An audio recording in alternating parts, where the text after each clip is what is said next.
For those of you who have been living under a judicial rock, which is more people than you might think, because, hold on, I should have done that.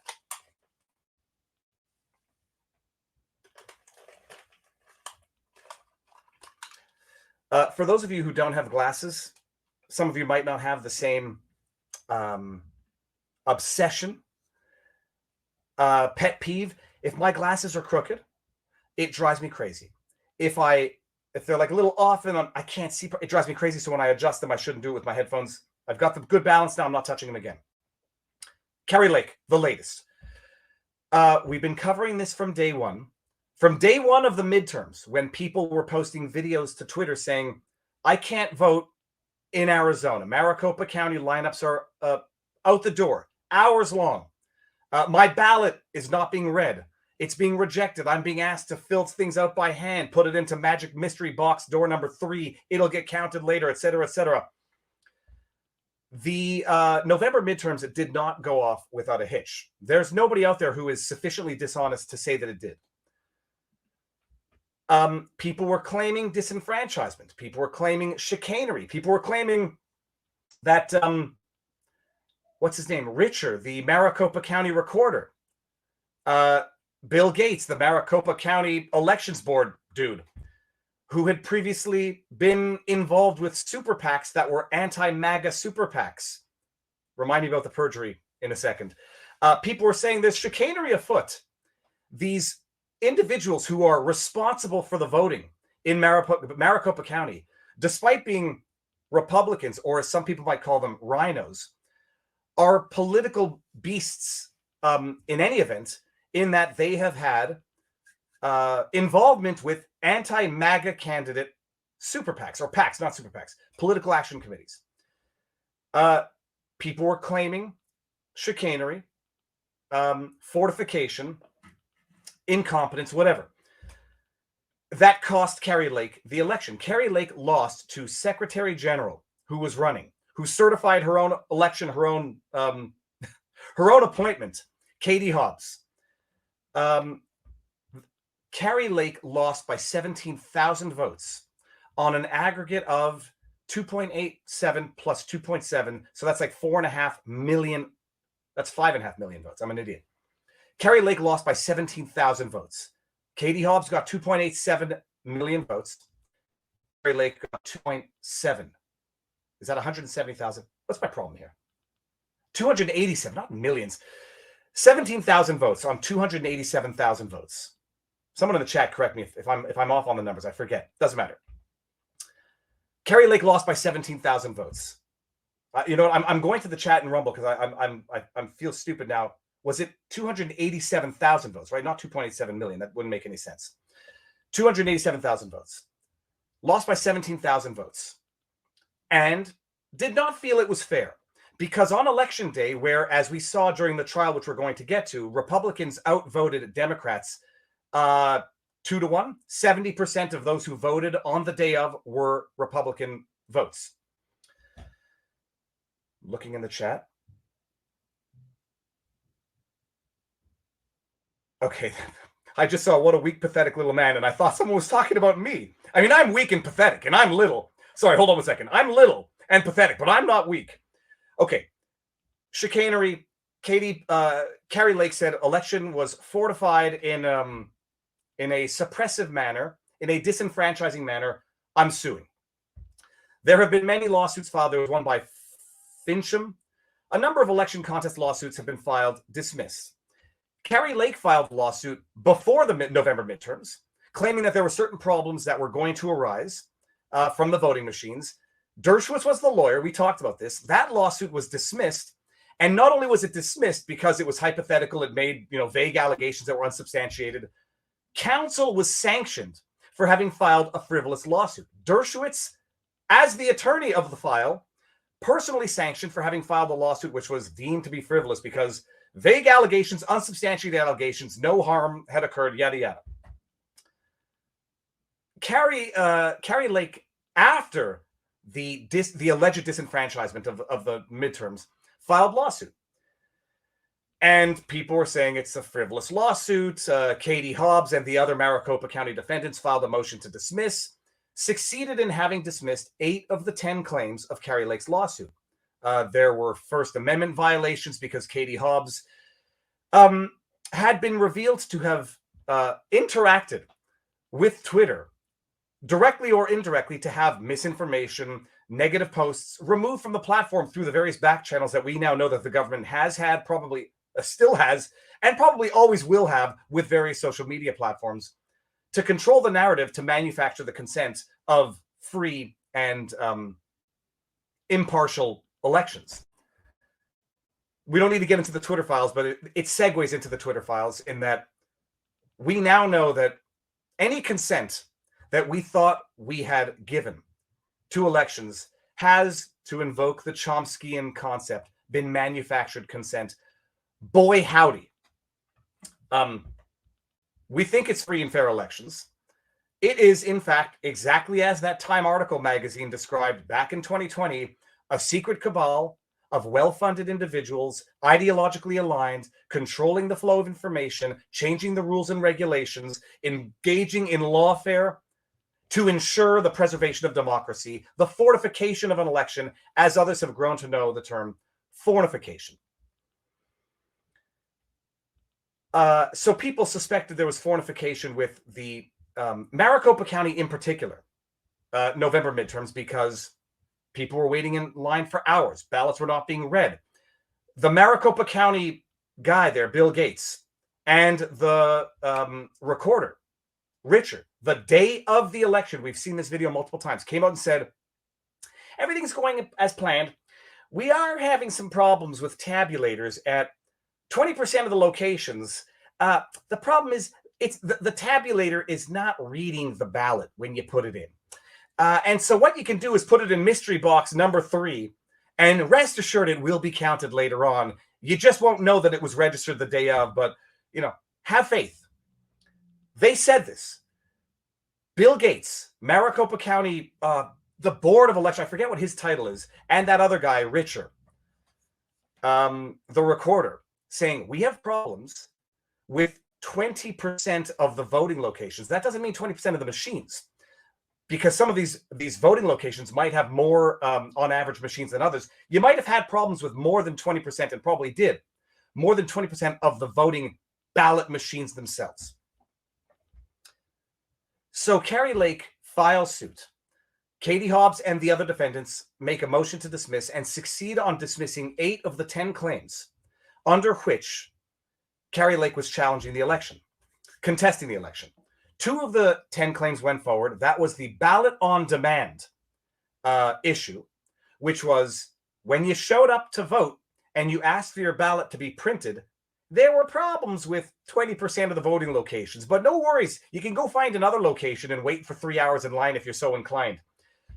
The judge said that case can go forward. That cause of action can go forward because if, as alleged, there were intentional sabotage, for lack of a better word, it wasn't the word that the judge used, intentional interference with the ballot on demand to frustrate the ability, to vote on the day of. Well, if Kari Lake can prove that, then she can succeed in her claim for an election contest and whatever remedy she's seeking. The judge limited that claim, however, and we went over it in that judgment, to 3 cumulative and highly onerous conditions. In law, when they say A or B or C, it's alternative. It's one or the other. But when it's and, it's cumulative. And it means that all 3 of the elements have to be proven in order to succeed on the claim. And the judge said, look, Kari, I'm not one to deny you your day in court. And you might have a claim. If you can prove that there was intentional, call it sabotage, I forget what the word was, intentional interference with the ballot on demands, and the intentional interference was done for the purposes of interfering with the election or affecting the outcome, and it did, in fact, affect the outcome, well, then you'll have a claim. Go to trial on that one of the 10 claims that you've gone forward on, even though, as I've set it up, it's virtually impossible because proving intention is one thing. Proving intention with a specific goal is another. It's like, okay, prove intention that the person burnt down the house intentionally. Tough. Maybe, you have video of him dousing the base of the house in gasoline. Okay. Prove that he burnt down the house intentionally with the specific intention of killing the occupants, well, that is a little harder. Maybe he only did it intentionally for insurance fraud and didn't know there were people in the house, and prove that it actually did burn down the house. Anyway, you see where I'm going with this. Proving intention is one thing, but proving intent for a specific purpose is another. And proving intent with the intent for the specific purpose and the fact that it actually had that impact and that outcome is another. All three. The judge made it, I won't say deliberately impossible. Some might say that. Some have had that fear. It was set up to fail. Jenna Ellis, who I did a podcast with sometime last week, I don't even know what day of the week it is anymore, had that thought, had that reflex, and it's not an irrational one. But that was one of the 10 claims on which the trial was allowed to proceed. And the second claim on the 10 was chain of custody, because there were issues raised with the chain of custody. People were dropping off these ballots at various drop-off centers, and they were just willy-nilly being shipped to a third-party counting station, where they were counted at the third-party counting station with no chain of custody as to what happened in transit or pickup to delivery for counting. How many were there? We don't know. Who had them in between? We don't know. They just went from the drop-off stations to the counting stations, and they were brought there by a third party for the purposes of counting. So that claim went to trial as well. And spoiler alert, the decision was dismissed. Sorry, not the decision. The lawsuit was dismissed. I think it was like a day and a half later in a 10-page judgment. But bottom line, they went to trial. It was dismissed. But I want to play just a few of the highlights, which I hope that I've saved in the backdrop here. Let me just see something here. Oh, yeah, okay. I've got one of the highlights. The highlight of highlights of the trial. Evidence that came out during the trial.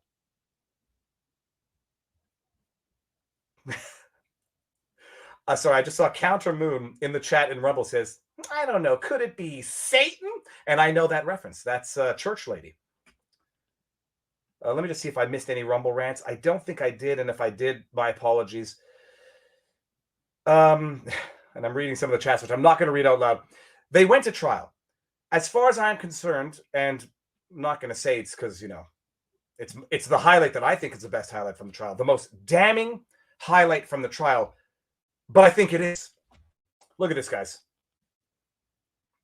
I posted this in response to Katie Hobbs' counsel seeking sanctions because the lawsuit was so damn frivolous. Not only should it have been dismissed. Is there any document?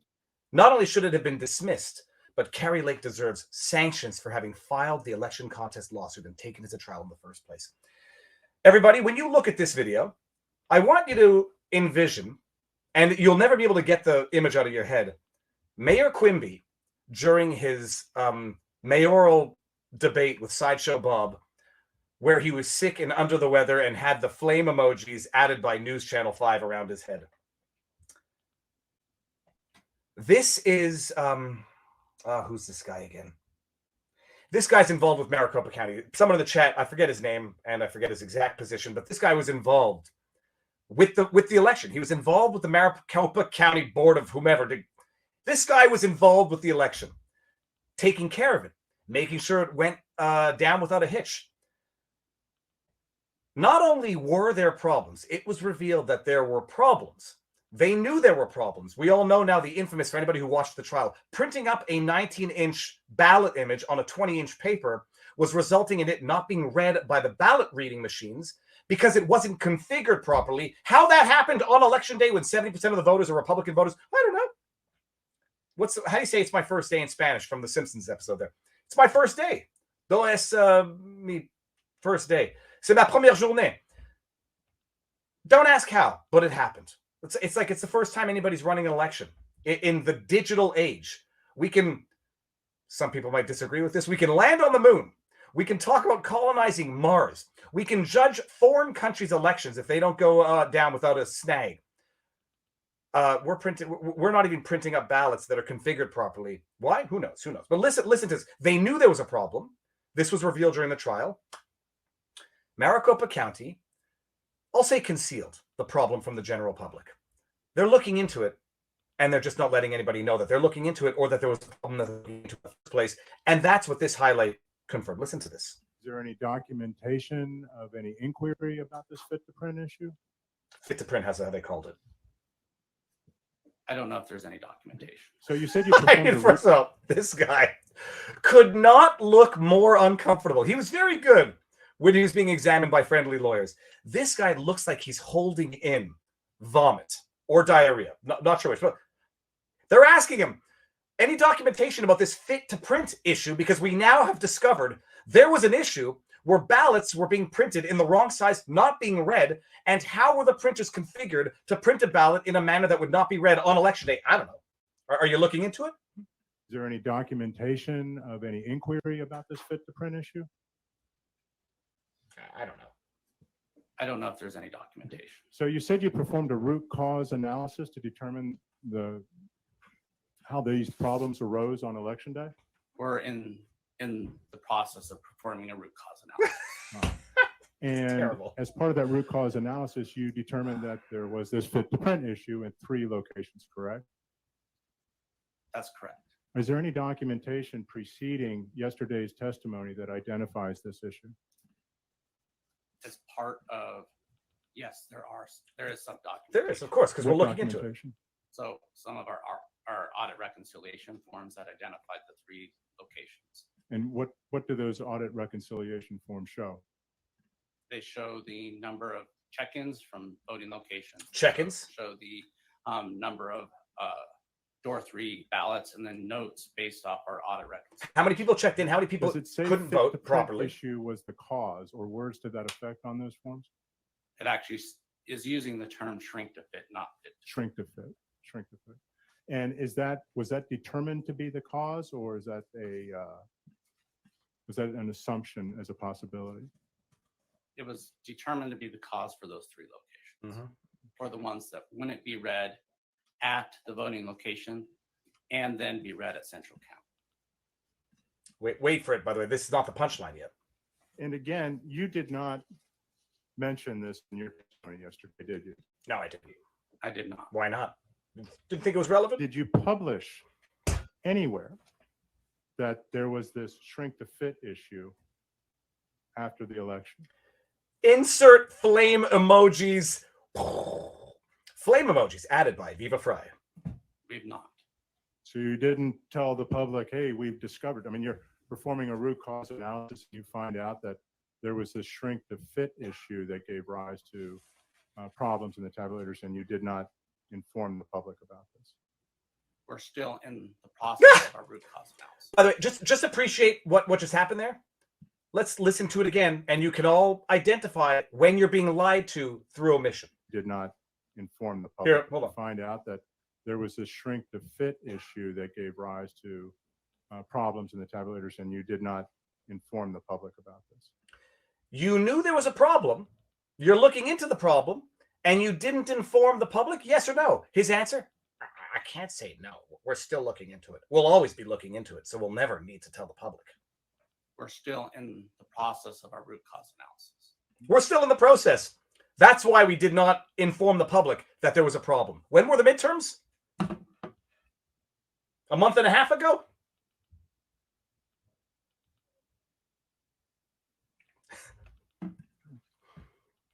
All right. Well, that was it. We're still in the process.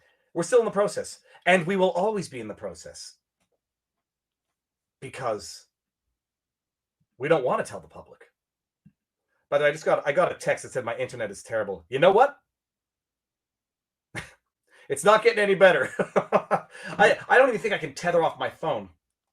Whatever. It will be what it is. So that was the most damning revelation imaginable.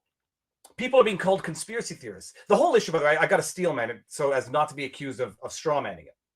Let's tilt this here. The argument or the rebuttal is all of the ballots that were not able to be read were put into magic door number 3 and were subsequently read. That's the argument. Okay, so your shrink to print issue was known. We're looking into the root cause analysis to see what the problem was. We haven't disclosed this yet to the public because it's still ongoing. But bottom line, it didn't impact anybody's vote because anybody whose ballot could not be read was duplicated, put into this door number 3, and was subsequently later counted. Take our word for it. Trust us when we tell you this, because we screwed up everywhere along the line. Just take our word for it that we've remedied our screw up at this point along the line.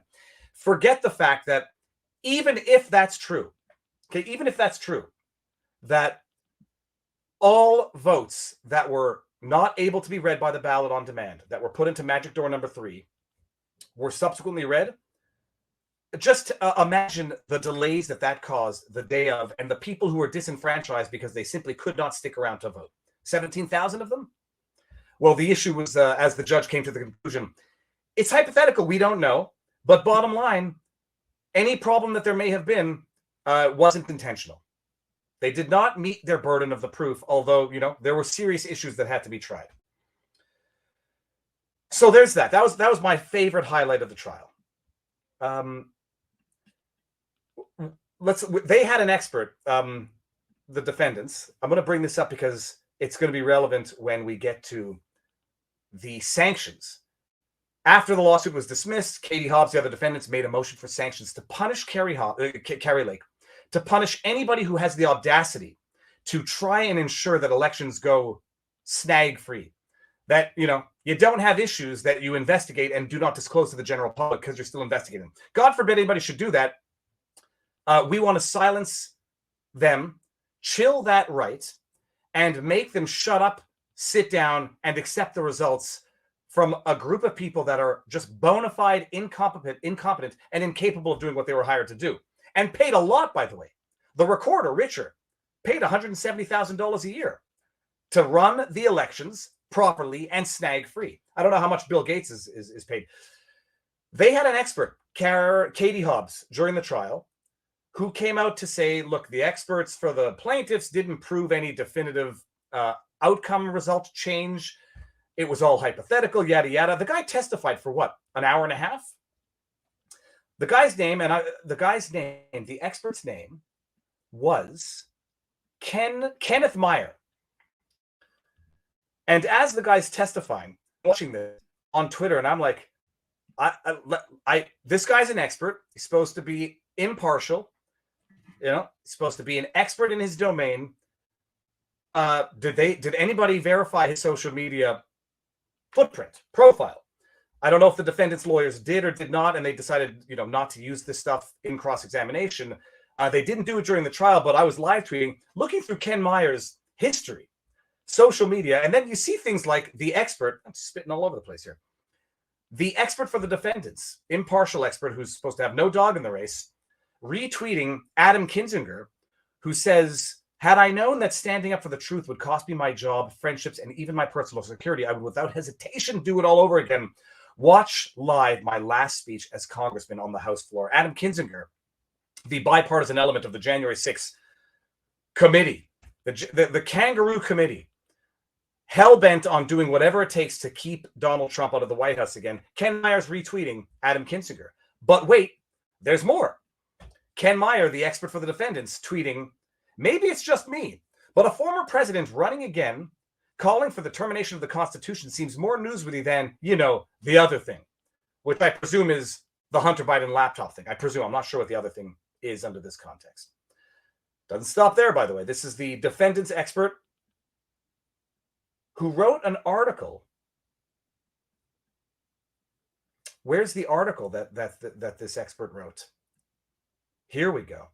An article from Kenneth Meyer, the expert for the defendants. Oh, we might not see it here because it's in another window. Hold on. Internet is forever, people. The internet is forever. This is Kenneth Meyer, by the way, is the expert for the defendants. Opinion. We just witnessed a coup attempt in Washington, D.C. Now we must choose democracy or Trump. And I think there was a reason why this is an article written by the expert, which might show some partiality, some bias, some delusions. Who knows? Here, I'm going to put it in the Rumble chat here. You guys can read it afterwards if you want. I think the tweet through which that link was sent was the relevant one. Let me just see if I can do this. Oh, nerds. I have to go all the way back now in my timeline to find it. The reason why the tweet through which that article was sent was relevant is I think it referenced a Capitol police officer that was murdered. That being Brian Sicknick, that being fake news. A fake news lie, for there's no better way of saying it, that persists to this day because people still repeat the lie in an attempt to make the lie become truth. Let me just make sure. Look for a purple rumble rant. No, not there. Just so I can make sure. I want to make sure it's relevant and it's important to be accurate. It should be somewhere around here. That was another one of the witnesses for the defense. It looked like they were reading, but we could probably. Okay, here we go. Here's the article.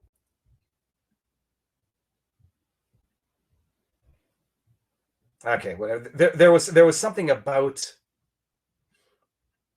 There was something about. Okay, guess I can't find it. Doesn't matter. Anyways, that was the defendant's expert witness, who billed $22,000 for his expertise and time, testifying for however long he testified. And I think it was. Let me just take this out. I think he testified for an hour and a half at best. Chat can correct me. That expert, Kenneth Meyer, charged $22,000 for his expertise, and fair game to him.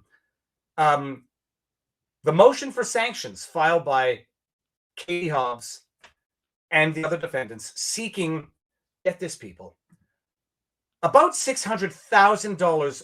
It was more, $600,000 in legal fees, expert fees, and court costs. It was dismissed ultimately, with the exception of some court costs, some court fees, and the expert fees. So it wasn't a sanction, just so everybody's clear, so that nobody spins this or repeats a lie or gets duped by a lie. The motion for sanctions was dismissed. The judge said, look, there were bona fide questions here, important questions, so serious that I had to dismiss a motion to dismiss to hear them. It was a 2-day trial. You know, everybody raised serious questions of law. They had good experts on both sides, but I ultimately found against the plaintiffs. No sanctions, but you get some court costs, some administrative fees, and they were ordered to pay like $33,000, which included $22,000 for Kenneth Meyer, the expert for the defendants, who would have been paid anyhow. But instead of the defendants paying it, now it comes out of the court costs that Kari Lake and the plaintiffs were ordered to pay. So that's where we are right now, with the exception that Kari Lake has sworn that she's going to appeal. She's filed a notice of appeal. They're going to appeal the decision, and good on them. Do it. We'll see where it goes, because the evidence that we saw during that trial, in my humble view, is enough to say whether or not it actually had an impact. It's enough to cause people to fear. What do you do when that happens? It's like partiality in the legal system. It's not whether or not there was, in fact, impartiality or bias. The perception of whether or not it exists is as important.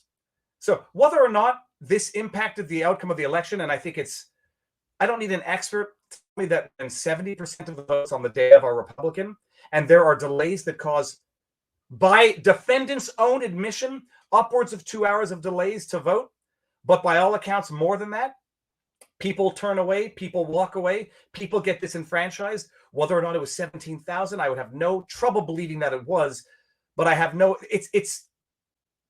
it would lack credibility to say that it did not impact the elections, that the problem did not impact some voting on the day of.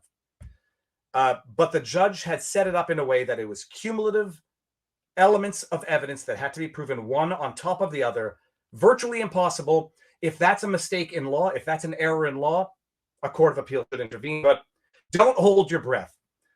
Succeeding on this claim for the elections challenge was, as I said at the time, a massively uphill battle. The sanctions, had it been granted, I would have eaten my own dirty underwear, because it was absurd to try to get sanctions on the basis that the lawsuit was frivolous and malicious and intended for the purposes of harassment, given the evidence that was adduced during the trial, although not determinate to have impacted the election according to the judge. Had there been sanctions, I would have just lost total faith. Okay, I'm going to read 2 Rumble rants, and then we're going to bring in the plebs, who you may not know, but you might decide you like or dislike after this. Viva, the witness, said, 1, he knew that shrink to fit was the problem, and 2, they were still doing RCA. Both cannot be true. Why do you think this fact wasn't highlighted? P. Moyer, I don't know. There were a lot of people saying that they also, the plaintiff's lawyers didn't really highlight the issue about the shrink to fit. There was confusion as to if it was a printer configuration that would have affected all the ballots. It's very easy for everybody watching at home to say, oh, what I would have said had I been there. I think plaintiff's lawyers did a good job. Defendants' lawyers did their job, but, home field advantage is an understatement for what they had. They had a situation where the plaintiffs basically had to prove the unprovable in order to succeed and didn't do it. Delta Rose says, if you are a tech and you change a printer setting, shouldn't you know whether or not the tabulator will read the ballot? There's no question. It's chicanery from the beginning. Did I read who that chat was from, who that Rumble rant was from? Delta Ross 1, and the other was from P. Moyer. There's one more, then we're going to bring in the plebs. Jerwisam says, Viva, he was reading 100%. He was using Microsoft Teams. The text chat box is located in the lower left corner. It was very weak. Someone was feeding him the answers. The reason why I'm inclined to disagree with that is only because the witness was looking in the same spot in cross-examination. So he couldn't have been reading pre-scripted answers for questions that he didn't know were coming. But it certainly looked like he was reading. I mean, it looked like he was going like, look up at the camera when I'm done.